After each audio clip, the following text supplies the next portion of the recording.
এবার তুমি শুয়ে পড়ো, আর রাত করো না, শুয়ে পড়ো। যদুকে তো শুয়ে দিয়েছি।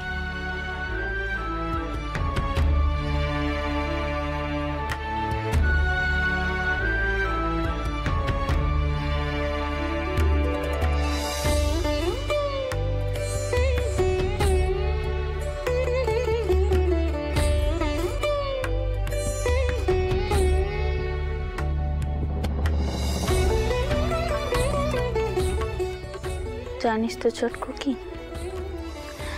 বেআই মশাই নরম হয়েছেন ঠিকই, কিন্তু তিনি কয়েছেন তিনি আসবেন আমার যদুকে ফিরিয়ে নিয়ে যেতে।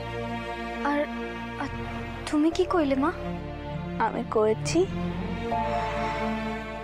আমার কুমারীর শেষ কাজটুকু এই বাড়িতে আগে হোক, তারপর যা সিদ্ধান্ত নেওয়া হবে দেখা যাবে। প্যারির যা অবস্থা, তাতে সে শেষ কাজ করতে পারবে বলে তো আমার মনে হয়নি।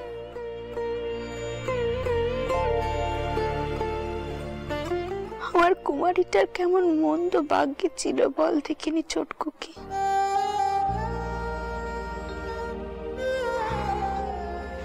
এমন সোনার টুকরো বেটা, এমন স্বামী, সকলকে ত্যাগ করে তাকে চলে যেতে হলো।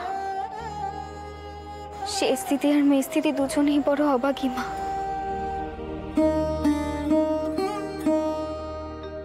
সে স্থিতি তো তার ভাগ্যের সৌভাগ্যের সব দিয়ে গেছে, আর মেয়ে স্থিতি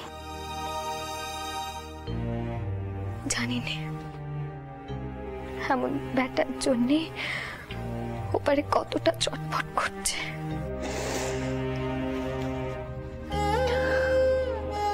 কুমারীর শেষ কাজের জন্য একখানা বিদেন নিতে হবে।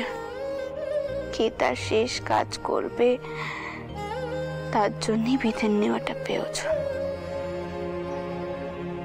আমার মেয়েটার শেষ দেখা পর্যন্ত আমি পেলুম না, এর জন্য সারাটাক্ষণ আমার বুকটা কেমন জানি হা হা করে। সারাটাক্ষণ মা, তুমি এবার একটু ঘুমোতে চেষ্টা করো। আর কতক্ষণ এভাবে রাত জেগে থাকবে? আর রাত জেগে থেকো নে মা, ঘুমো, আমি হাওয়া করছি। চিন্তে ভাবনায় আমার যে এত সহজে ঘুম আসেনি ছোটকু কি। নিদ্রা দেবী আমায় বুঝি ত্যাগ দিয়েছেন।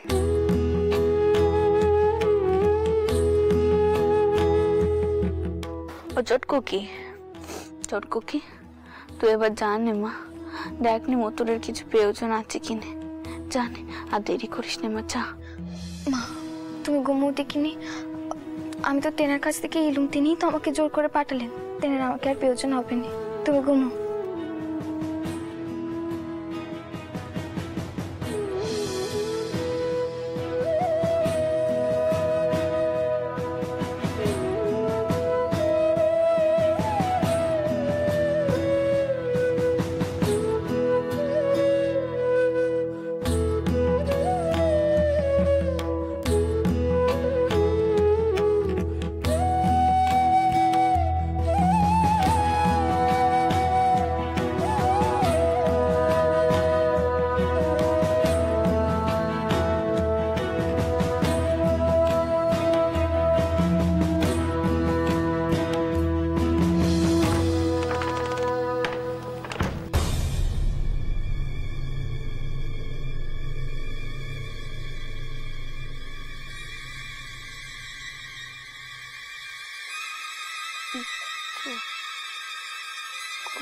কুমারী যেখানে আছে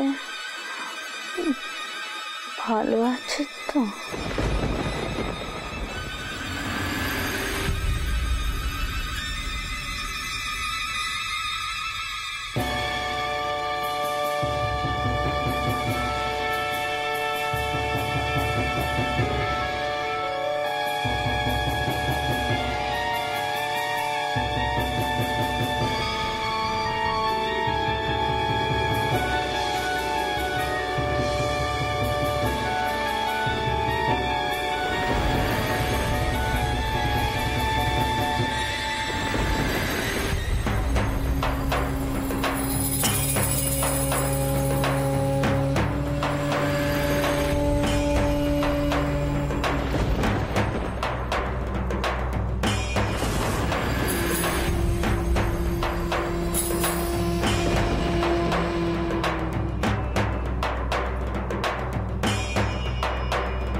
কি স্বপ্ন দেখলুম কইতে পারে?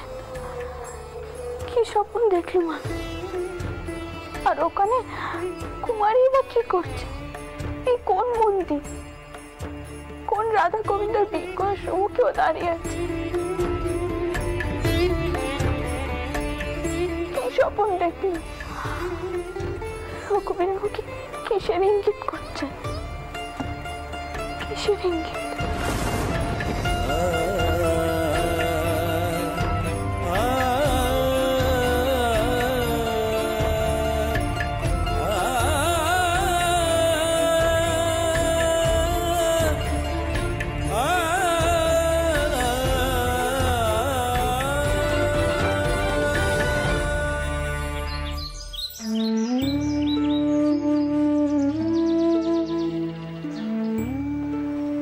মা, এসো বাবারা, বসো বসো।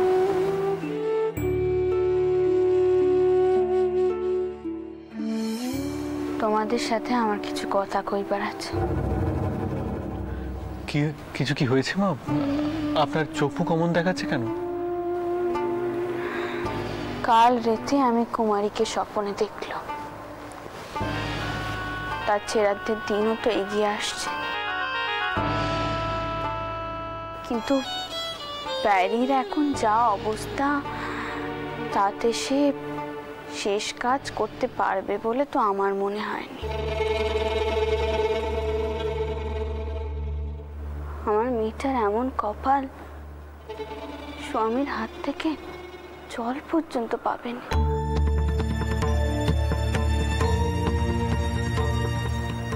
আর যদিও এতটাই ছোট, তাকে দিয়ে ছেড়াদ্দ করাতে গেলে যদি হিতে বিপরীত হয়ে যায়। মা, আপনি কি স্বপ্ন দেখেছেন? বড় মা, আমার কি মনে হয় জানো, তোমার মনে সর্বক্ষণ কুমারীর কথাই ঘুরছে, তাই তুমি ঘুমিয়ে অবচেতনে কুমারীকে দেখছো। মা, যদি শ্রাদ্ধ বিষয়ে আলোচনা করতে চান তাহলে গুরুদেবকে এখানে নিয়ে আসতে হয়, এখনই রওনা হতে হবে। কি বলেন আটামশাই? হ্যাঁ হ্যাঁ হ্যাঁ, ঠিকই তো। মা, আপনি যদি অনুমতি দেন, আমাদের মধ্যে যে কেউ কাশে গিয়ে গুরুদেবকে নিয়ে আসবে। গুরুদেবকে আনার কথা যে আমি ভাবিনি তা কিন্তু নয়, কিন্তু তিনি এখন আসতে পারবেন না।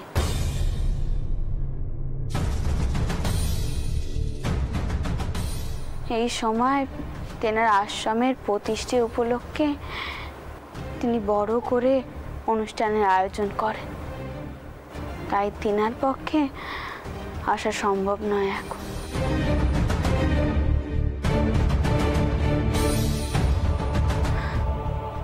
আচ্ছা শোনো, তোমরা আবার তেনাকে পেনামি পাঠাতে ভুলে যেও না যেন। বড় মা, তাহলে কি করতে চাও শ্রাদ্ধে?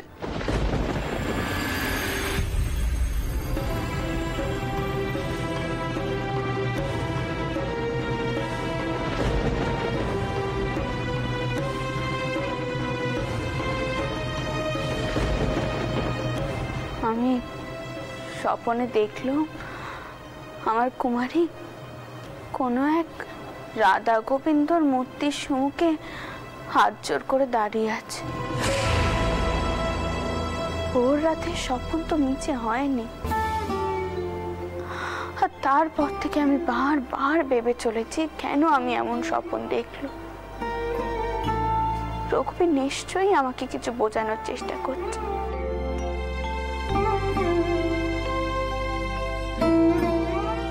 আমার মেয়েটা তো পুণ্যবতী ছিল, স্মৃতির সেদন নিয়ে সে স্বর্গে গেছে, এ নিয়ে আমার কোনো সন্দেহ নেই। বাবারা, আমি অনেক ভাবনা চিন্তা করে দেখল, আমার কুমারীর শেষ কাজ আমি এমন কোনো তীর্থস্থানে করতে চাই যেখানে রাধা গোবিন্দর মূর্তি প্রতিষ্ঠিত আছে। আর প্যারি যদি নিজে কাজ করতে পারে তাহলে তো আর কোনো কথাই রইল না, আর যদি না করতে পারে তখন কোনো এক বাউনের ওপরে সেই ভাত দিতে হবে।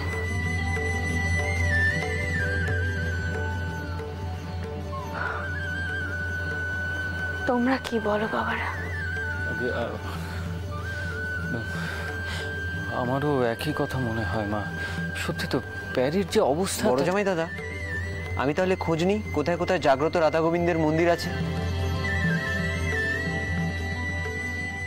আর মথুর কিছু মথুর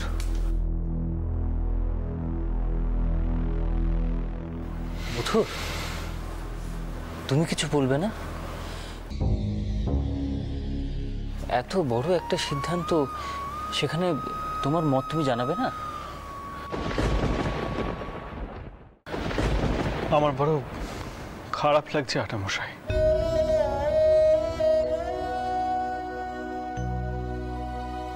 মেজ দিদির শেষ কাজ চৌধুরী মশাই না করতে পেরে একজন ব্রাহ্মণকে দিয়ে করানো হবে।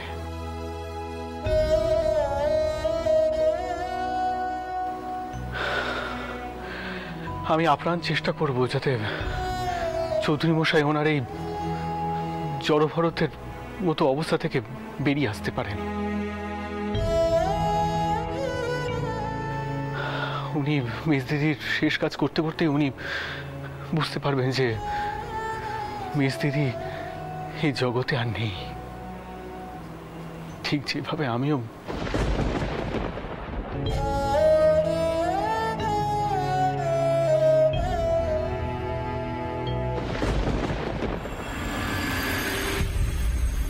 বাবা রামচন্দ্র, মাধব, তোমরা দেখো কুমারীর শেষ কাজ কোথায় করা হবে। সেখানেই যদু আর প্যারিকে নিয়ে যাওয়া হবে। আর তোমরা যে যে পারবে যাবে আমাদের সঙ্গে।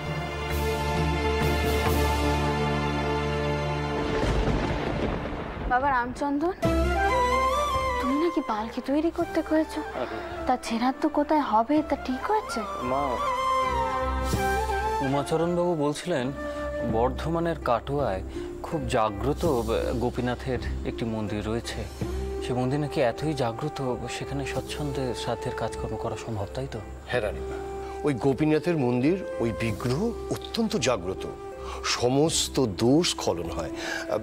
আমি রামচন্দ্রকে যেসব শুনলাম, রানীমা আপনারা বরং সেখানেই যান। মা, আমি বলি কি, আপনি তৈরি হয়ে নিন। এখানে মথুর আছে, মাধব আছে, তারা সব দেখছে। তা প্যারি সে কি করবে? মা, মা চৌধুরী মশাইকে এখনই নিয়ে আসছি।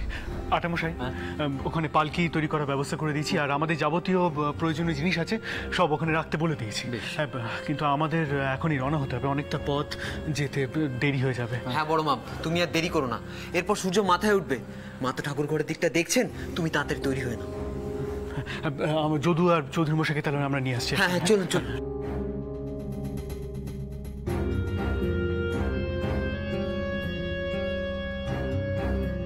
চাউর করুন, নিরেশ হয়ে যেন পিতে না হয়।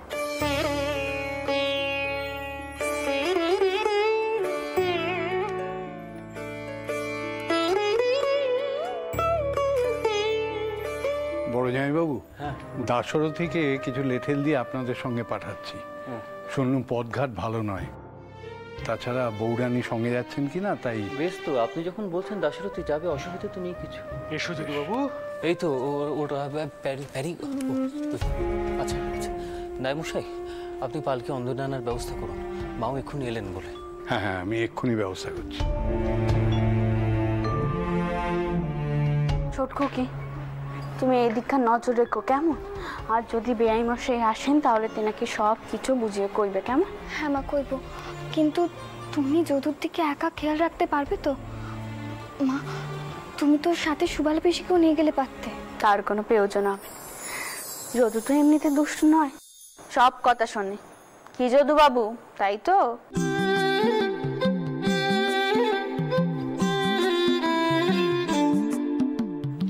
তাই যদু বাবু, তুমি কার সাথে যাবে? দিদিমার সাথে পালকিতে যাবে নাকি আমাদের সাথে হাঁটতে হাঁটতে যাবে? ঠেকেছে তো মা? আপনি আর যদুকে উস্কে দেবেন না তো। সবে ছেলেটা জ্বর থেকে উঠেছে, অমনি নাকি ও হেঁটে হেঁটে যায়।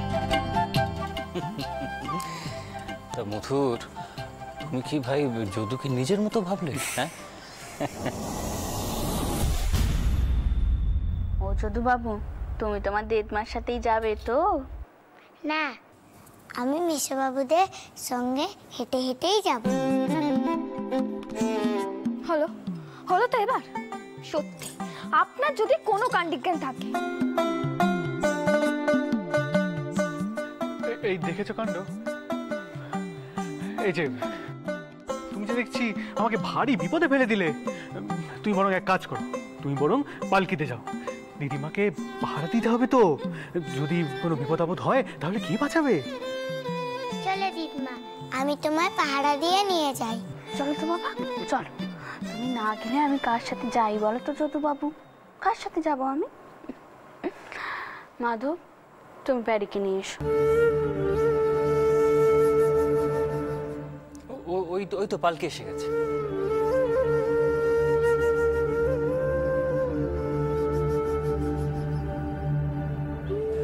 রাখো, রাখো, এখানে রাখো।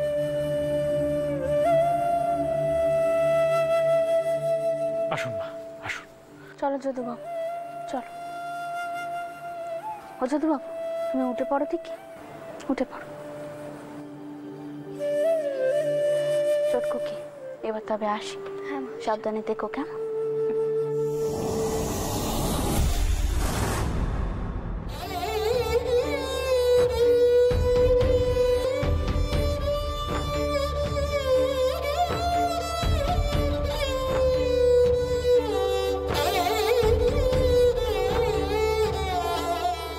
পদ্ম, তুমি এদিকটা দেখে রেখো কেমন? চটকুকির দুই বেটা মহেন সকলকে সামনে সামনে রেখো। এবার তবে আসি।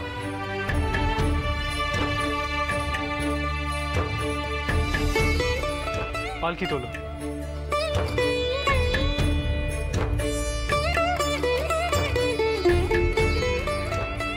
ভাই মাধব, চৌধুরী মশাইকে নিয়ে যাও। হ্যাঁ মথুরবাবু, আমি বিজয় জামাই দাদার জন্য পালকি আনতে বলেছি, সদরে আছে। বেশ বেশ, চলুন। চৌধুরী মশাই আসুন, আসুন। চলুন। জয় জনার্দন, জয় জনার্দন।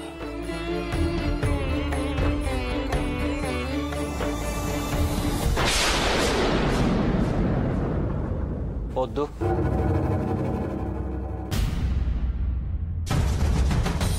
তুমি মুখটা বন্ধ করে কেন ছিলে? বুকের যে জ্বালা আছে সব তো মিটিয়ে দিয়েছো, আর কি চাই? মেজশালীর কাজ করতে যাচ্ছে সবাই, পদ্ম, সবার কত মন খারাপ, মায়ের কত কষ্ট হচ্ছে, তুমি সেটা বুঝবে না? তার জন্যই তো ছোটকু কি সকলের সামনে অনেক আধিক্যতা করেছে। মার বুঝি তাতে মন ভরেনি, আমাকেও করতে হবে। শুনুন, আমি পারবো নি, মুখে আর এক আর মনে আর এক আমি দেখাতে পারবো না, ওসব আমার দ্বারা হবে না। হ্যাঁ, মেজ কুকির জন্য আমার মনেও শোক আছে, কিন্তু সেটা আমি লোকের সামনে জাহির করতে চাইনি। তাতে যদি লোকে আমাকে পাষাণ ভাবে তো বাবু। আর একটা কথা জেনে রাখো, যদুকে আমার কাছ থেকে টেনে নিয়ে মা যে কাজটা করেছে সেটা কিন্তু এখনো আমার মনে বিঁধে রয়েছে। মায়ের এই ব্যাপার আমি ভুলতে পারছি না। আশ্চর্য বড় জামাই দাদা, আপনি আসুন, আমরা অপেক্ষা করছি। যাই যাই মাধব।